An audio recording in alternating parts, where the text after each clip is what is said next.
जैसे ही 2023 की book launch की गई और उसके बाद में इस सिक्के की कीमत कंटिन्यू बढ़ती जा रही है। और आज के टाइम पर ये सिक्के बहुत कम देखने को मिल रहे हैं। मतलब सर्कुलेशन में आप 10-50 सिक्कों को भी एक जगह करोगे ना, तब भी आपको ये वाला सिक्का देखने को नहीं मिलेगा। अब इसका रीजन क्या है मैं आपको बताता हूं। आप पे अभी अपनी स्क्रीन पे जाओ और उसके बाद में 1984 स्टार मिंट मार्क का सिक्का ढूंढने की कोशिश करो। कॉपर निकल का 1 रुपए का सिक्का है, 6 ग्राम वजन का, 26 mm की साइज होती है। तो इस सिक्के को आप सर्च करने की कोशिश करो, आपको मुंबई मिंट का सिक्का मिल जाएगा। आप देखेंगे ना सर्कुलेशन में आपको मिल जाएगा।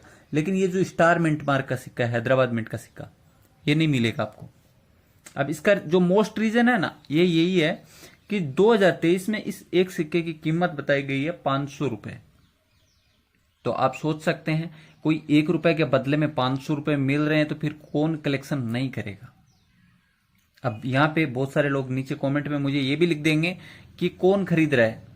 तो ये भी आप सोच लीजिए कि जो 1 रुपए की कीमत बुक में लिखी है वो खरीद भी रहा है, ऐसी बात नहीं है। लेकिन आपके पास होना चाहिए 1984 का स्टार मिंट मार्क का ये वाला सिक्का। इस बात पे ध्यान देना है आपको, खरीदने पे अभी नहीं जाना है, बेचने या खरीदने पे। यहाँ स्टार होना चाहिए आपके सिक्के में, यहाँ स्टार है तो वो सिक्का रेयर है। अब मैं आपको बताऊं 1984 स्टार मिंट मार्क रेयर कैसे हो गया।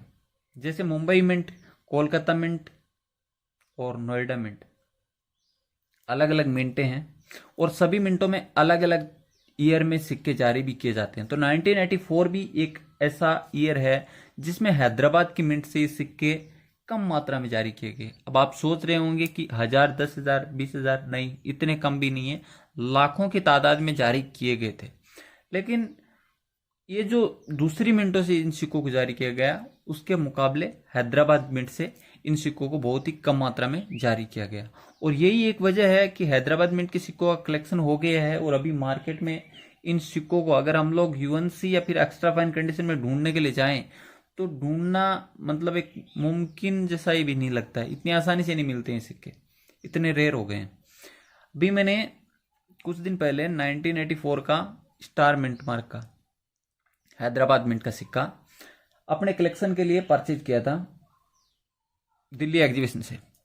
तो वहां पे एक एक सिक्के के मैंने पे किए थे 300 रुपए। अब मैं आपको एक चीज और बताना चाहूंगा कि वो ये है कि ये जो जितने सिक्के मैंने परचेज किए उसमें 2 या 3 सिक्के यूएनसी कंडीशन में थे, बाकी सभी के सभी एक्स्ट्रा फाइन कंडीशन के सिक्के थे।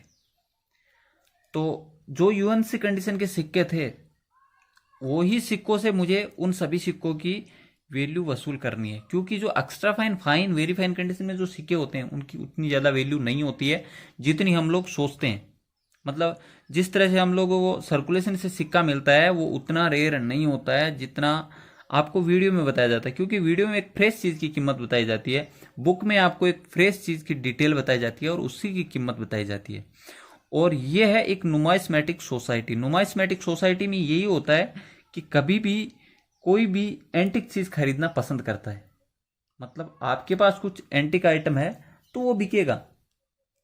तो इसीलिए मैं आपको जो चीज बता रहा हूं उसको ध्यान से सुनना कि 1984 ₹1 1984 स्टार मिंट मार्क को अपने कलेक्शन में ऐड करना है।